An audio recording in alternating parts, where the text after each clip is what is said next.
नमस्कार, आप देख रहे हैं ग्रेटर जम्मू और मैं हूं आपके साथ नीतू सिंह। सरकार की तरफ से युवाओं को अब एक और तोहफा दिया गया है और वहीं हम आपको बता दें कि अब जो सरकारी नौकरी के बाद सिलेक्शन लिस्ट निकला करती थी और ठीक उसके कुछ दिन बाद ही जो है वेटिंग लिस्ट निकाली जाया करती थी, अब उसका प्रावधान जो है पूरी तरह से बंद कर दिया गया है। इस पर क्या कुछ युवाओं का रिएक्शन है, जानते हैं उन्हीं से।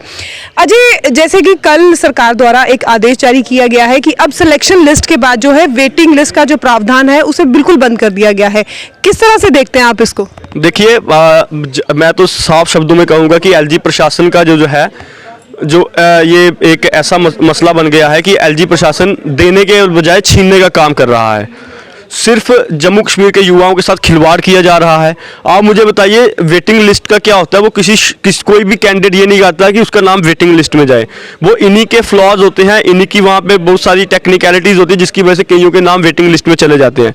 कल इन्होंने एक ऑर्डर निकाला कि हम उनका कोई लेना देना नहीं है, वो रिक्रूटमेंट मतलब एक किस्म से उनका नाम कैंसिल, उनका कोई राइट नहीं बनता। आप मुझे बताइए इसका क्या बेनिफिट होगा? और स्टूडेंट्स में भी एक हताशा है, किसी कैंडिडेट को उम्मीद है कि मेरा वेटिंग लिस्ट में नाम है और मेरा वो क्लियर हो जाएगा। कैसे होगा? मतलब कौन सी पॉलिसीज इनकी क्या है जो बिल्कुल यूथ के अगेंस्ट है और मैं इसका कड़ा विरोध करता हूँ।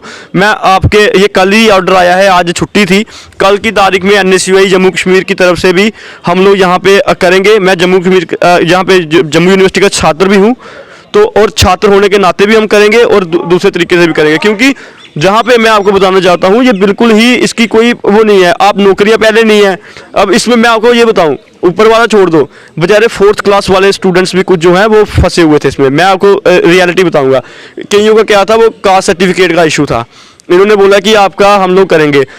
1.5 साल पहले कईयों की उनके साथ वालों की ज्वाइनिंग हो गई है, वो इनके चक्कर मार रहे हैं। GAD में इनकी फाइलें पड़ी हुई हैं, सिर्फ वहाँ से फाइल निकलनी थी। क्या अब उनका भविष्य अंधकार में? कौन सी पॉलिसीज है ये? इसके हम लोग ये कहना चाहते हैं कि ये जो है गवर्नर साहब को इसके ऊपर सोचना चाहिए। गवर्नर साहब तो ये कहते हैं कि जम्मू कश्मीर के लोग 80% लोग तो चुनाव नहीं चाहते, जम्मू कश्मीर में कुछ लोग सभी खुश हैं। तो आप मतलब क्या संदेश देना चाहते हैं कि जम्मू कश्मीर के लोगों को? वो बात सही है कि जम्मू कश्मीर के लोग हम लोग शरीफ हैं, बोलते नहीं हैं, लेकिन जब पानी सर से ऊपर जाए, पुल के ऊपर से निकल जाए ना, तो फिर सब्र का बांध टूटता है। तो वही सब्र आजमा रहे हैं। अब जम्मू कश्मीर का युवा चुप नहीं बैठेगा। ऐसी पॉलिसी, मैं आपको एक और मुद्दा बता दूं, B.Ed कंपलसरी कर दी। वो हमारे अभी रिक्रूटमेंट पॉलिसी इन्होंने नई कल लॉन्च की है, उसमें B.Ed कंपलसरी कर दी। अब किसी को AP लगना है, वो PhD कर रहा है, master in his own subject जो है, उसको आप बोल रहे हो B.Ed भी कर, वो क्या प्राइमरी टीचर या एलिमेंट्री टीचर ट्रेनिंग में थोड़ी जाएगा वो? तो कौन सी अब जो जहाँ पे कैंडिडेट हमारे PhDs करके बैठे हुए हैं, जहाँ जो MPhil कर चुके हैं, जहाँ आगे पढ़ाई कर रहे हैं, अब वो फिर से ग्रेजुएशन बेस पे जाके B.Ed करेंगे, फिर वहाँ पे जाके एलिजिबल होंगे। बिल्कुल सत्यानाश कर दिया है, रिक्रूटमेंट पॉलिसी जीरो है। मैं आपके माध्यम से ये कहना चाहता हूँ, LG साहब, ये आप ऐसी पॉलिसीज लेना बंद कर दीजिए, नहीं तो जम्मू कश्मीर में आपका यहाँ पे सर्वाइव करना बहुत मुश्किल हो जाएगा। आपसे भी जानना चाहेंगे कि ये पॉलिसी को कल जो है आदेश दिया गया है, किस तरह से देखते हैं कि ये पॉलिसी जब लागू हुई है, अब जो वेटिंग लिस्ट नहीं आएगी, जहां लोगों को उम्मीद, बच्चों को उम्मीद, युवाओं को उम्मीद होती थी, किस तरह से आप इसके बारे में देखते हैं? देखिए, हम इसको पूर्ण तरीके से हम इसका विरोध करते हैं, क्योंकि इनका जो डिसीजन होता है उस पर कोई सोच या विचार नहीं किया जाता। इनके डिसीजंस पे अगर ये सोच या विचार करते तो इनको खुद समझ आ जाता कि किस तरीके के डिसीजन इनको लाने के मिलते हैं। कोई विद्यार्थी ये नहीं चाहता कि मैं वेटिंग लिस्ट में मेरा नाम आए।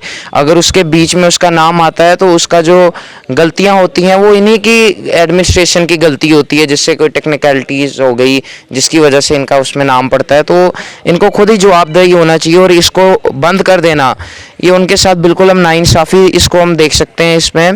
तो इसका हम पूर्ण तरीके से विरोध करते हैं। आपसे भी जानेंगे कि इस पॉलिसी को लेकर आपका क्या राय है? क्या ये जो कल लागू की गई है पॉलिसी, किस लिहाज से आपको लगता है ये सही है, या फिर से युवाओं के एक बार उनके साथ ये गलती की गई? देखिए, युवाओं को तो इन्होंने ऐसे समझ लिया होगा कि ये जैसे लेबोरेटरी के चूहे होते हैं, हम कुछ भी पॉलिसी फेंकेंगे, चुपचाप ले लेंगे। जो LG साहब एक धृतराष्ट्र बन चुके हैं, जिनको कुछ दिखाई नहीं दे रहा, युवाओं की आवाज़ वो मीडिया के माध्यम से सुनते होंगे, लेकिन जब वो इम्प्लीमेंट करने की बारी आती है, वो कोई भी अपने जितने फरमान होते हैं सारे हमारे थोप देते हैं युवाओं के ऊपर। आपने जैसे अभी कल की वेटिंग लिस्ट कैंसिल कर देंगे, वेटिंग लिस्ट में छात्र क्यों जाता है? क्योंकि कोई लूप होल होगा, कोई सर्टिफिकेट नहीं आया होगा, कुछ सर्टिफिकेट आने होंगे, कुछ में कुछ करेक्शन हुई होगी। तो अब करेक्शन का समय, मतलब जैसे मेरे नंबर है, मैं मेरिट लिस्ट में हूँ, मेरा कुछ ऐसे सर्टिफिकेट नहीं आया तो मेरे को कुछ समय दिया जाएगा। आपने मैं मतलब पूरा एलिजिबल हो गया, मेरी सिलेक्शन होगी, आप मेरे को उसके वजह से बोलेंगे नहीं आप वेटिंग लिस्ट में, और आप मेरे को वहाँ से बाहर निकाल देंगे। कितनी बड़ी नाइंसाफ़ी होगी। आप ये कहीं ना कहीं देखिए, नौकरी ये लोग नहीं देना चाहते। हम हर जगह देखते हैं, हमने जितना भी देखा नौकरी नहीं दे। 23 पॉइंट कुछ दिसंबर इनकी अनएम्प्लॉयमेंट रेट हो चुका। छोटे से जम्मू कश्मीर में आप लोग इतने अगर अनएम्प्लॉयमेंट देंगे तो छात्र कहाँ जाएंगे? उम्रें निकले जा रही हैं। JKSI में भी आपने स्कैम किया, आपने वेटिंग लिस्ट वाला स्कैम किया। कल को आप बोलेंगे जी जनाब KS अब होएगा नहीं, KS 2-3 साल बाद एक बार होगा। ये कहीं ना कहीं जितने छात्र हैं जितकी उम्रें जा रही हैं वो कहाँ पर जाएंगे? माँ बाप भी बेचारे घर में बैठे होंगे कि कुछ, क्योंकि सबके फाइनेंशियल स्टेटस अलग होते हैं। वो लोग बैठे होंगे कि हमारे बच्चे आएंगे, नौकरी लगाएंगे तो हमारे बुढ़ापे का साधन बनेंगे। आप लोगों ने उनको कहीं का छोड़ा नहीं है। तो मैं यही कहना चाहूँगा कि आप लोग LG साहब की ये जो पॉलिसी आपने इंप्लीमेंट कोशिश कर रहे हो कि आप की वेटिंग लिस्ट कैंसिल कर देंगे, हटाइए, अन्यथा जितना छात्र जम्मू कश्मीर का सारा रोड पे होगा। शुक्रिया। आपका इसके बारे में क्या कुछ कहना है? देखिए, मेरा ये कहना है कि जो भी इन्होंने इम्प्लीमेंटेशन करना होता है तो पहले एटलीस्ट स्टूडेंट्स को तो पूछा जाए कि वो ये चीज़ चाहते हैं या नहीं चाहते हैं। और ये डेमोक्रेसी है तो इसमें हर एक का हक है अपना पॉइंट रखने का। ऐसा नहीं है कि आपका जो मन आएगा वो पॉलिसी डाल देंगे।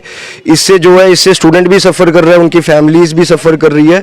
तो स्टूडेंट अपनी मर्जी से तो वेटिंग में आता नहीं है, उसकी कोई ना कोई जेन्युइन प्रॉब्लम होती है, उसी रीज़न की वजह से और उस लूप होल की वजह से उनका वेटिंग पे आता है, जिससे कि और ये जो इन्होंने अभी नया निकाला है, इससे इनका पूरा कैरियर ख़राब हो सकता है। और जितने भी जम्मू में आगे भी आप देख चुके हो, जितने भी एग्जाम्स हुए हैं उनके रिजल्ट्स में कभी प्रॉब्लम आ जाती है, कभी लीक हो जाता है। तो इसका एक युवा के लिए सोचना चाहिए, क्योंकि यूथ ऑफ JK जो है वो फ्यूचर है JK का। तो इनके लिए आप सोचिए और जो पॉलिसी है वो स्टूडेंट से पूछ के आप जो है इम्प्लीमेंटेशन करिए आगे से। तो ये थे हमारे साथ जम्मू यूनिवर्सिटी के कुछ स्टूडेंट्स, जिनका ये कहना है कि जिस तरह से सरकार द्वारा एक जो है आदेश जारी किया गया है कि सिलेक्शन लिस्ट के बाद जो है अब वेटिंग लिस्ट का प्रावधान पूरी तरह से बंद कर दिया है, उसका ये पूर्ण रूप से विरोध कर रहे हैं। और